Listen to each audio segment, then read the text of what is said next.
Hello and welcome back to Franklin Covey's On Leadership podcast series. I'm Scott Miller and I serve as your host and interviewer each week. 3 years now of, close to 170 episodes on Franklin Covey's video and audio podcast, the largest leadership podcast globally. And I was compelled about a year ago to approach HarperCollins Leadership, the publisher, and said, we have such profound insights to share from this podcast series. Would they be interested in sponsoring, publishing a book?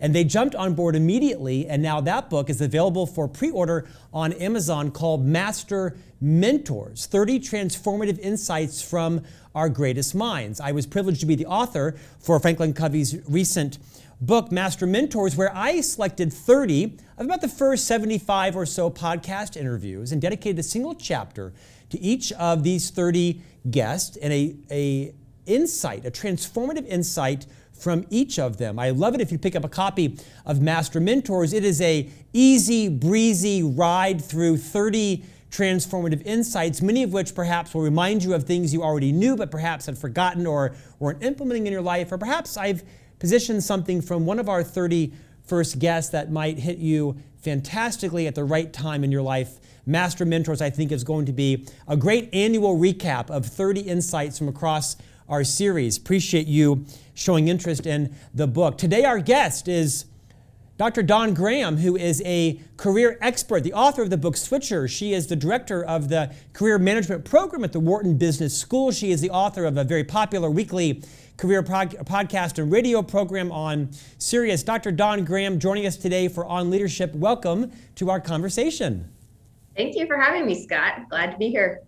Great book. We're delighted today to talk about all things career development. You've written this book called Switchers. You are a renowned expert, coach, advisor on career development, when to disrupt, when to switch, when to cling, when to stay. And today we're going to have a broad, wide-ranging conversation about insightful career tips that anybody at any phase of their career, whether they're in the C-suite and they're thinking of disrupting themselves and becoming an entrepreneur, whether they're just out of college or they have skipped college and they're thinking of entering the workforce, we're going to have a great conversation. Dawn, would you take a few minutes and sort of talk about your own journey, your own PhD, and how we have kind of come today to talk about this book called Switchers?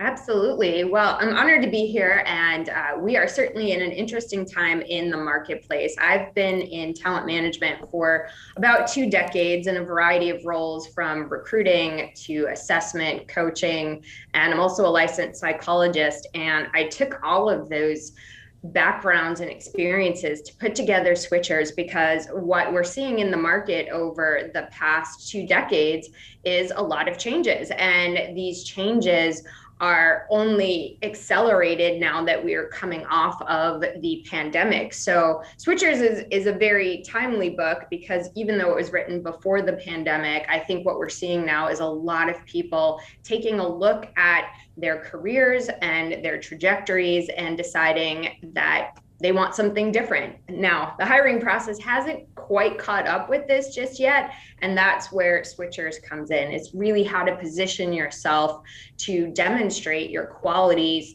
to the profession that you're changing to. Dawn, I think you're being both humble and gracious when you say it's a lot of people. I think it's every people. I think it's every person. I don't know of a person around the world that right now isn't reassessing their values post-pandemic. They're not reassessing what they want out of their career, what they want their legacy to be, how they are valuing different parts of their career. And they're not perhaps reassessing, are they working in the right organization? Are they aligning their passions and their skills? Are they balancing their time? I think everyone is in this sort of tsunami of transition where LinkedIn is, exploding in terms of recruiters and competition poaching. I think your book is insanely well-timed right now. And let's talk a bit about what it means to be a switcher. Kind of unpack that title and that moniker, if you will. Absolutely. So, What it means to be a switcher currently is changing industries or changing functions or changing both. So essentially anything that strays away from the quote unquote traditional job path that people may have followed years ago. And I do think that switchers are going to become so normal that even the term is going to go away, which is exciting. But for right now, companies are still looking to buy talent. They want people who have done the exact experience. And so if you are making a switch, it's really important to, one, assess how big of a switch. So the book really talks about the different difficulty levels, and then create a strategy around that type of job search. And of course, the further you stray from the traditional path that people are used to seeing, the more challenging it's going to be, which is why it's so important to create a strategy that addresses those hurdles that you're going to face in the market. Dawn, nicely said. Just this morning, as I was walking into the set here, our podcast studio, which is both video and audio, is on site at Franklin Covey's global headquarters here in Salt Lake City. We're now a work from home first company, but we still have people that are coming to the headquarters for a variety of functions. And as I walked in the building, there was a young man who I recognized that works in one of our divisions, and he announced he was leaving the firm. On good terms, his own choice, found a new job in a different organization for different motivations. And he was kind of lamenting that he hadn't been here this long at Franklin Covey. I asked him how long had he been here. He said 2 years. And I said, congratulations. I said, you've made it, at least 4 months past kind of the average for your age group. I think it was Whitney Johnson, the author of the book Disrupt Yourself, I think several years ago, said the average career for a millennial Gen Xer is about 18 months. He actually had extended that. I think the times have changed, have they not, from my generation? I'm older than you are. I've been at Franklin Covey for 25 years, coming on 26 years. My father worked for his company for 32 years. That used to be seen as a badge of honor. In some cases now, it's kind of a badge of shame, right? It's like, did you have no options? Did nobody else want you? Talk a bit about, talk to the leaders that are listening. The leaders of people that are watching, listening to the podcast, what should their mindset be right now? What should their expectation be on the average tenure of this, increased population in the workforce?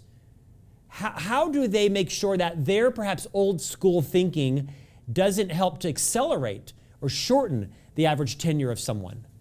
Yeah, well, learning is the name of the game now. Everything is changing so quickly that if people feel like they are no longer learning, and it could be a very short amount of time, they're going to make a move because they know that agility, adaptability, and new skills, adapting skills, morphing those skills to fit changes in the market is so critical that if they're in a company where they're not getting any type of learning opportunities, which can come in the form certainly of internal training, external training, on-the-job projects, new opportunities to work with different groups, different people. But if they're not getting that stimulation, I think they're smart enough to know that they have to go find that. They have to, as Whitney mentioned, disrupt themselves because they're soon going to be in a place where their skills are obsolete. I think the last statistic I heard was that skills currently have a 5-year half-life. And as quickly as things are moving, if you are not investing in your talent,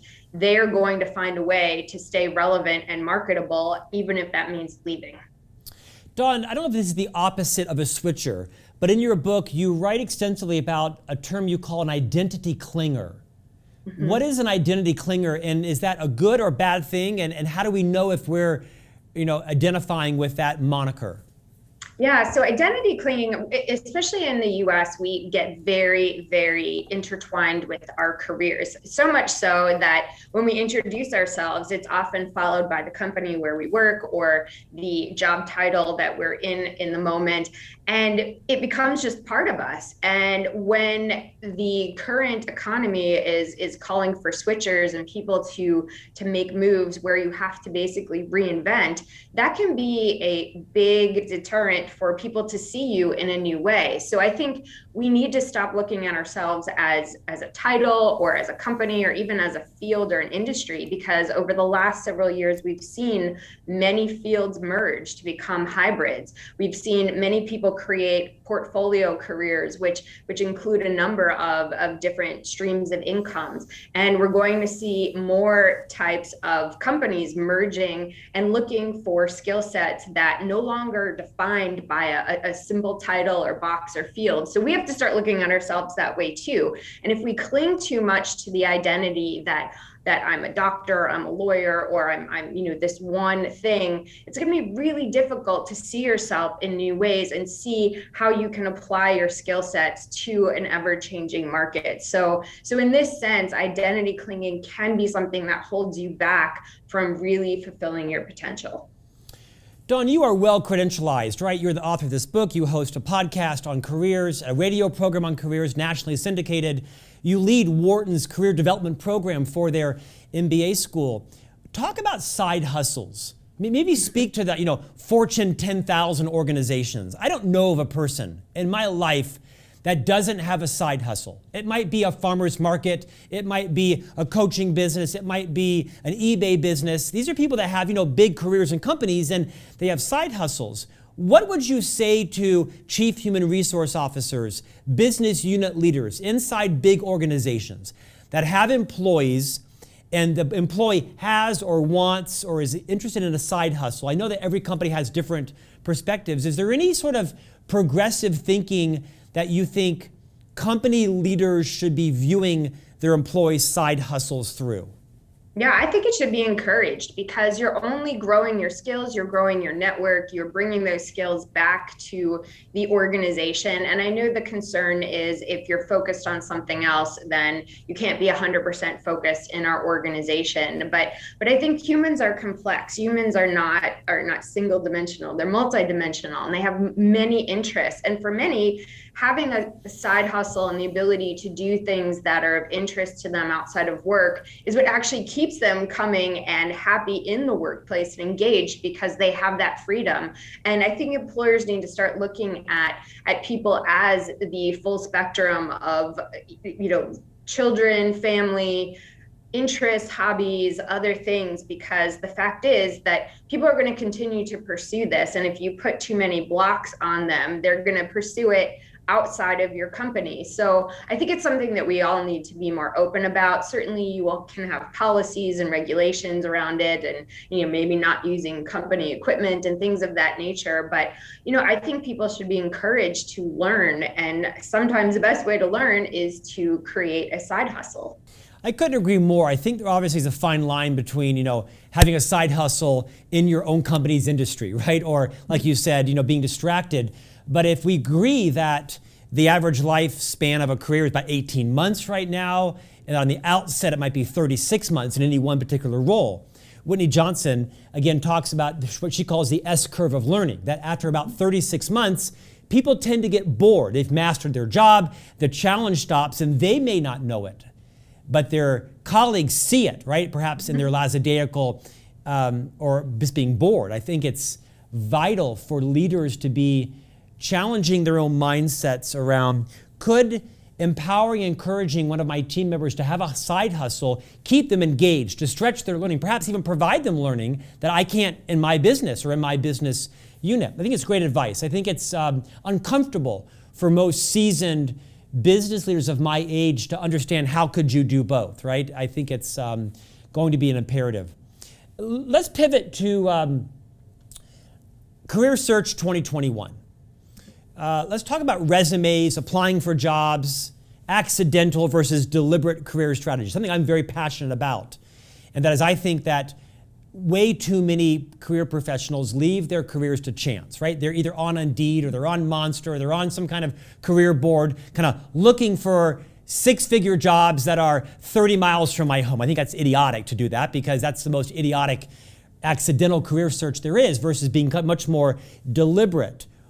How would you advise people if they're looking to perhaps change industries, grow their skill set, be aware of what you call loss aversion? What courage would you perhaps inspire our listeners and viewers if they're thinking about becoming a switcher?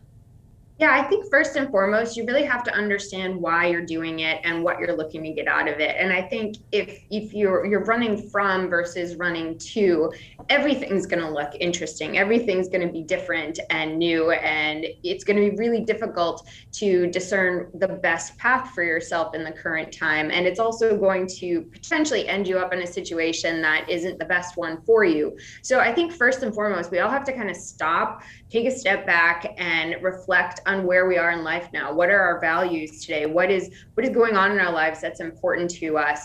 And one of the topics of the time right now is the hybrid working situation, and companies asking employees to go back and they don't want to go back, and the great reshuffle that's supposed to happen because of this. And I think for those people who have enjoyed working from home and can be productive doing it, ask yourself, is this something that is worth making a change to another company, or is there a middle ground? So I think it's not about just making snap decisions or making a change for change's sake. And let's just face it, the last year has been very, very challenging and unbearable in different ways for different people. So taking into account that we're coming out of it, it's very, very common and makes total sense that people just want to change and do something different and kind of spice up things. But before you do that, make sure you assess and ask yourself, where is this going to get me? What is my life going to look like in this new position? Talk to people who are doing it and make sure what you're looking at is,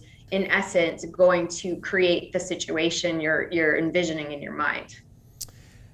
Dawn, what advice would you give a job seeker that was going through the kind of the standard process of applying to an organization as it relates to resumes and keywords and algorithms? You hear about companies now getting, thousands of applications for a single job, sometimes tens of thousands.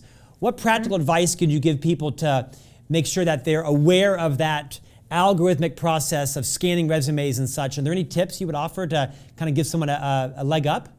Yeah, you can really drive yourself crazy with this. And what I would say is, as you divide your job search, look at how much time you're spending networking versus scanning the job boards. It's so seductive to scan the job boards, and it's so easy to apply. In many cases, a couple of clicks, a couple of uploads, and you've applied. But what we know is only about 2% of those applications lead to actual interviews. So while you're feeling productive uploading your resume and applying to these companies, it's probably not going to be as fruitful as you hope. So what I would say is, this is a great time to start talking to people in your industry, start building your relationships, start reaching out to people, maybe dormant contacts you haven't talked to in a number of years, reconnecting and making sure people understand what you're looking for, because I think most people want to help you, but often we don't make it easy to help us. So we're either unclear about our goals, or we don't share them in a way that's helpful for other people to understand. So what I would say is, you certainly can look at the job boards for ideas to see who's hiring. But if you're going to apply in a job board, 100% find somebody who works there to tell you, one, is this even a real job? And what I mean by that is, so many companies are hiring from within. So they're posting jobs online that you might feel are perfect fit for you, but they already have a pre-identified candidate. So here you go through all the steps when the job wasn't really available. Other companies are looking for the perfect candidate, the purple squirrel we call it, and so they keep looking and looking and looking because they want to buy the perfect talent. So if you're a switcher, this is going to be a really difficult transition if you're only using online resources, because chances are you won't get in front of the hiring managers, which is why you need to have somebody inside that organization who can refer you, put your resume in front of the decision maker, give you a referral, so that you can at least get to that discussion. So I know it feels very productive to be just applying online, but I would implore people to use the majority of their job search time building relationships, having conversations, and finding out what's really going on in the companies they're targeting.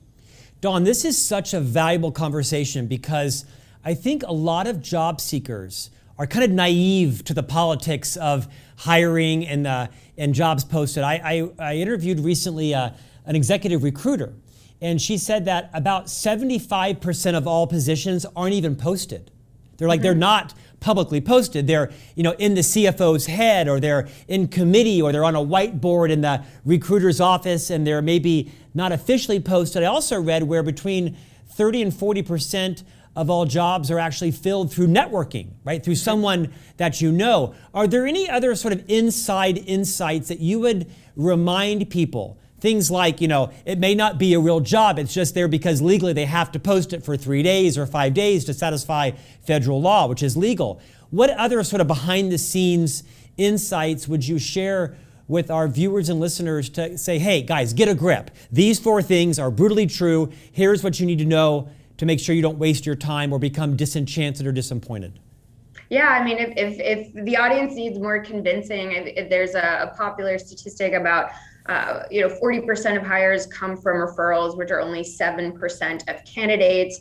There's another great statistic that over 90% of people who get referred by a director level or above, get an interview that leads to hire. So there's a lot of evidence out there for networking. And what I would say in the current market, as it's so competitive, it's critical right now to have that insider build trust, because just to kind of flip it and look at the hiring manager, a couple of things that I think is important for the audience to know is, one, most hiring managers are not trained to hire. And that's not a slight. It's just the fact that many people have probably hired, and I would say very few of them have gone through at least 8 hours of training, probably even 4 hours of training, which means that they are, they might not be as skilled as asking you the right questions as you might think they are. The other thing is, you brought up loss aversion. So loss aversion is the human tendency to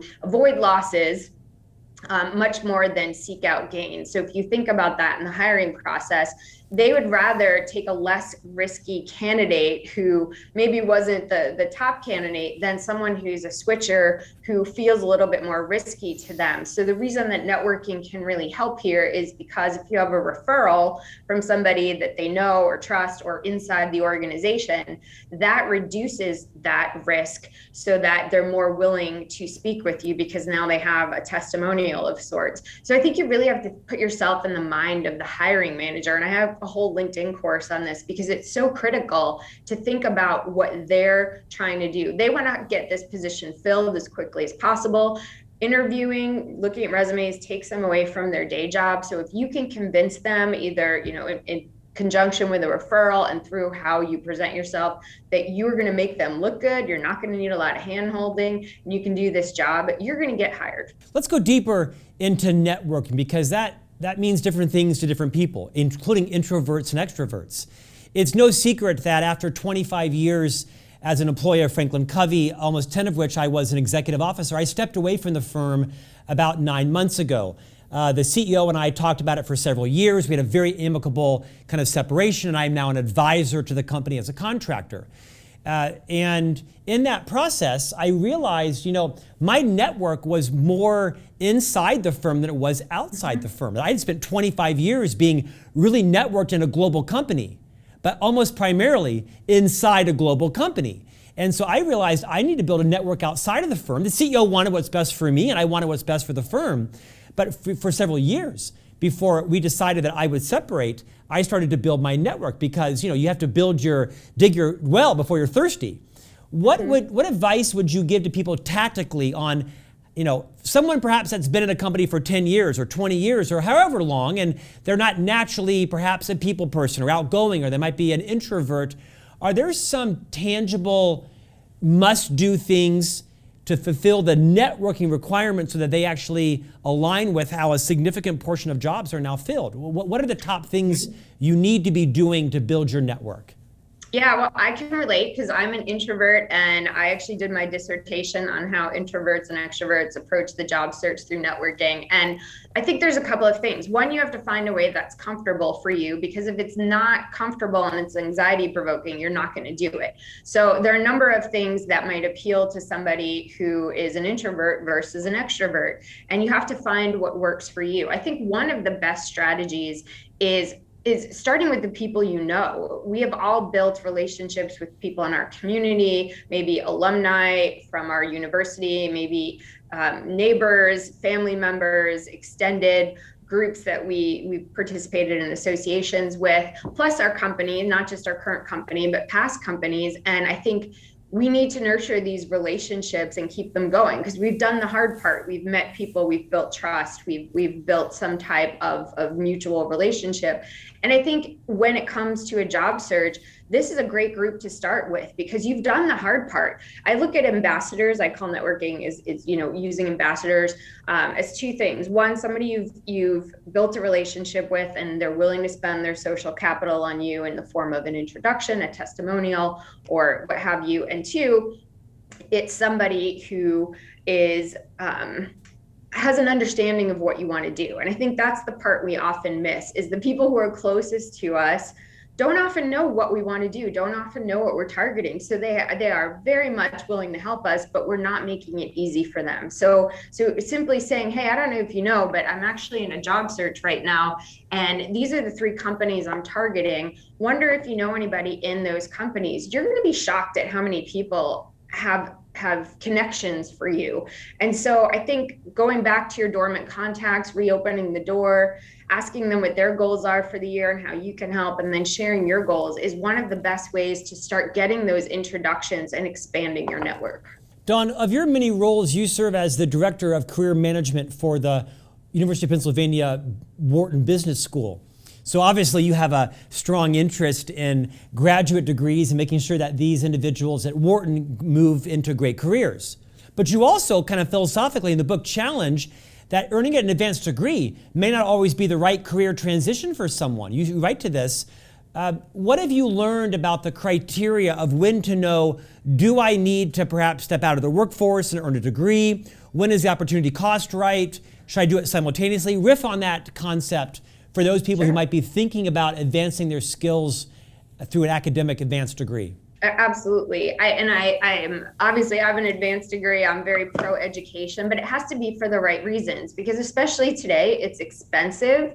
A lot of the programs out there don't give you experiential, hands-on type courses that you need. So I think you really have to look at the investment of time and money versus where you want to be. And a lot of people think that the degree is a first step because it'll teach me a lot about this and I'll be able to get a job. But quite frankly, hiring managers don't hire people with degrees. They hire people with experience. Now, a degree can give you the, philosophy, theories, even language, and even connections to get to where you want to be, but you're still going to have a difficult job search on the tail end of that, because you're going to be asked how you applied what you learned, because that's what you're going to get hired on. So in many cases, a degree isn't going to get you where you want to be. So you have to ask yourself, is there another way? Can I create an internship for myself? Can I create a side hustle for myself? Can I get a certificate that incorporates experiential learning in the evenings while I'm working to get that type of background that an employer is looking for? But I think you really have to start when you're thinking about making a career change is looking at the industry. What is the employer looking for? What does your audience want? Who do they hire? What types of things are they hiring for? And ask yourself, is that degree going to be a core piece of that? Or would you be better off spending that time and money doing perhaps volunteer work for a nonprofit to learn how to do data analytics or to learn how to manage the social media marketing? Because that's going to be a lot more powerful than saying I took a class on social media marketing. Dawn, any advice you would give someone perhaps that's my age, that's in their 50s, maybe even 60s, they've still got a decade or two or more left in their career, they're experiencing ageism in the workforce and the interview process because, in many cases they might be paid much more than someone that's more junior than them that could do almost as much or as good or in some cases better work than they could, and they're finding themselves being kind of boxed in for a variety of reasons, their skills, their age, any number of reasons. What advice would you give to someone that's looking to transition, looking to be a switcher, but they feel like they're not maybe entering the crescendo of their career, but they're on the, the shady side of the day, so to speak? What would you say to them? Yeah, I think things need to change on both sides. If we're all going to agree that the average tenure in a job is 2 to 4 years, and that the company's changing so quickly that we're all going to kind of have to reskill after that. I think first and foremost, a lot of that bias comes from, well, you're not going to be here 10 years. Well, guess what? No one you hire is probably going to be there in that role for 10 years. So I think there needs to be that piece of it. The other piece of it is that yes, let's just face it, there are fewer jobs at higher levels. Obviously, companies want to pay, market rate, but not above. So if they can get that talent for less. So I think what people with a lot of experience bring to the table is the ability to work with a variety of different communications tools, the ability to use their past experience to make good judgments, the ability to really adapt to different companies in different situations. And so they really have to show that. There's always the thought that, oh, they're not going to want to learn technology, they're not going to want to do things differently, or they're going to have an outside interest. All these biases that hiring managers, let's face it, have for everybody. The hiring process is about elimination, not selection. So they're always looking for something. You're too expensive, you're too this, you're too that. So I think if you bring a lot of experience to the table, you need to show how that's going to have an impact on the bottom line. You need to show, even before you get to the job interview, how you've been reskilling and upskilling and staying current in the market. Because if you know what somebody's going to be biasing against you, then you can actively work to make sure when you present your brand and your resume, your LinkedIn profile, that you're actively combating those things. Dawn, one of the biggest mistakes people make in the career search interview process that hijack them becoming the final hired candidate? Yep. I think the biggest thing is they fail to rebrand. They fail to look at their audience. Every single time you're in a job search, every single time you're in an interview, you have to look at your audience, what they value, what is important to them, and demonstrate how your skills can solve those problems. And I think a lot of people, again, going back to this identity clinging, feel like their most impressive skills, so what got them where they are today, is what the person wants to hear. But that may not be the case, especially for a switcher. Somebody wants to hear what's most relevant, not necessarily what's most impressive. So you need to comb through your background and pull those things to the front and center. And that can be a little bit uncomfortable if what you're switching to is not your core expertise, because we always feel like we want that armor of, this is what I do best, but now I want to do this. And it has to be the opposite. You have to be relevant first. I always say this: match first, stand out second. So you have to get their attention. And a lot of people fail to rebrand themselves in this way, which means they don't even get the shot to interview. Flip the script for a second. Therefore, beyond what you just said, are there a couple of practical insights that anybody can implement in their career search, in their resume, in their LinkedIn profile, that a small change could have a disproportionate positive impact on them focusing and getting hired? Anything you've seen that says, wow, everyone should be doing this because this is what helps you, match or differentiate yourself? Yeah, I think everybody needs to get to know their audience. The first step of any kind of application process should be get to know your audience. And in your resume, I'm a very big fan of the top profile statement, because you can bring up front and center things that maybe you did 2 jobs ago, but are most relevant to that audience member. And if you remember that the process is about elimination, not selection, meaning if you get 2,000 resumes, I can only bring in 10 people to phone screen and then 2 people for the final interviews. Thinking that process and thinking, what on my resume, what are my interview answers, what are my profiles going to get me eliminated, and work to rebrand that, then you're going to get further in the process. And then what I would say is, at the end, you want to show them why you stand out. And switchers have a great ability to do this because they often bring skills that are very different from a traditional candidate. Right. But if you don't match first, you're not going to get that opportunity to stand out second. So use things like the summary in LinkedIn, use things like the headline in LinkedIn, use that space on your resume very wisely. And if you need to, you might have to take some things off. Maybe you have 3 different degrees and 3 different things, and you might think to yourself, this makes me very versatile.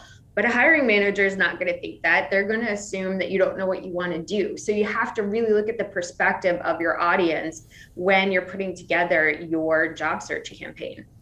Dawn, let's end on this final conversation, right? In your role as author, as director of career development at Wharton, as a podcast, radio host, coach, advisor, speaker, all things, all careers, right? One of the world's most preeminent experts on the career search. Let's pivot.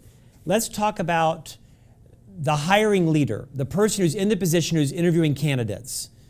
What should they be doing? What do they need to know about what people are looking for? Because in many cases, you'd say that, it's sort of a buyer's market right out there right now, is that, there's an enormous amount of power, if you want to call it that, from the prospective employer. And there's a war on talent. Perhaps it's a global war on talent. Any advice you would give recruiters, hiring leaders to say, this is how you appeal to the top talent? Here's what they're looking for. Anything bubble to the top? Yeah, I would say people want the opportunity to learn and grow, because they know that if you're stagnant in this market, you're not going to be very marketable for your next job. So that doesn't necessarily mean they need to get a promotion every year, but it does mean that the organization invests in its employees in ways that helps them expand their skills, and has managers who look at performance reviews as more than, a simple checkbox exercise, but actually gets to know their employees and invests in them. That they treat people like individuals and give them opportunities that align with what they want to do, versus saying this is our peanut butter approach and everybody does this. I think we all need to be more agile as we move forward, and as leaders hire people, they need to understand that you're not just hiring for the next 6 months or the next year of what priority you have. You're hiring somebody into the company who you want to be adaptable and agile, and you want to do other things in the company. So I think the leaders have to look at hires as, in terms of ability, not just what you can do today. So that potential is something we need to get better at hiring for. Dawn, the very title of your book, Switchers, indicates that this is kind of a commonplace now. This is not like an anomaly. It's not someone who is disloyal. This is a fairly mainstream profile of people now that want to switch and grow their careers. I'll end with this thought. One of our 30-year associates at Franklin Covey is a friend of mine and colleague named Marian Phillips, and was the backbone of Franklin Covey for many decades. And she said something to me that was profound. Amongst many things that she said that was wise, she said that send-offs are more about the people who stay than those who leave. Meaning when someone announces that they're going to leave, as the manager, stop taking it personally. Stop feeling that they're divorcing you. Is that everybody is watching that still is staying, how you are treating the departure of that person, right? Make sure that you are excited generally about their departure. Encourage them to go seek and sow their roots and learn all they can and bring it back to the company a couple of years from now, because everybody is watching how you choose to either, kind of smoke that person out or be generally excited about their career growth. What would you add to that in terms of how leaders can and should treat switchers that choose to move on? Yeah, I think there's a handful of companies who are doing it right, and they actually have outplacement type services for employees, because they know they want to go other places, and they know they're going to maybe land at their vendors or their clients, and they know that they might boomerang. Boomerang is when you go back to a former employer that you may have worked for several years ago. So I think when you have great talent, you need to look at it as a long-term investment. Even if they don't stay with you, they may end up as a partner to you in another organization, or they may end up as a referral source to you. And so we have to look more strategically at talent. And I 100% agree. Sometimes the best people in an organization are lost because they don't feel like they have the ability to go to their manager and say, I'm really wanting to grow in this way, or I'm really wanting to work over in this department. And they just assume that's not going to be an open conversation. So their only option is to leave. And if you want to change that, you have to create a culture where it's okay to talk about different career paths with your manager without the risk of feeling like now you're going to, be on the short list for layoff. Dawn Graham, author of the book Switchers, How Smart Professionals Change Careers and Seize Success. Thank you for your time today. Talk a bit about your radio program and how people can follow you there. Absolutely. So the radio show is on Sirius XM, channel 132. It's called Dr. Dawn on Careers. It's live every Thursday at noon Eastern. So you can certainly call me there and ask me any questions. Of course, we podcast that as well. So you can listen to old episodes on iTunes and Google Play. Dawn, hey, thank you for your time today. Great success to you. I appreciate your investment in all of our listeners and viewers. Thanks for joining us today. Thank you, Scott. Thanks for your time as well. If you're not subscribing to Franklin Covey's podcast, you can receive it each week via email and a newsletter. Visit franklincovey.com, click on the subscribe button, and every Tuesday morning at 6 o'clock Eastern Time in the U.S., you can receive the newsletter that has both the video and audio interview, as well as a blog post written by me and a downloadable tool from Franklin Covey's vast tool chest. And we'll see you back here next week for another conversation on leadership.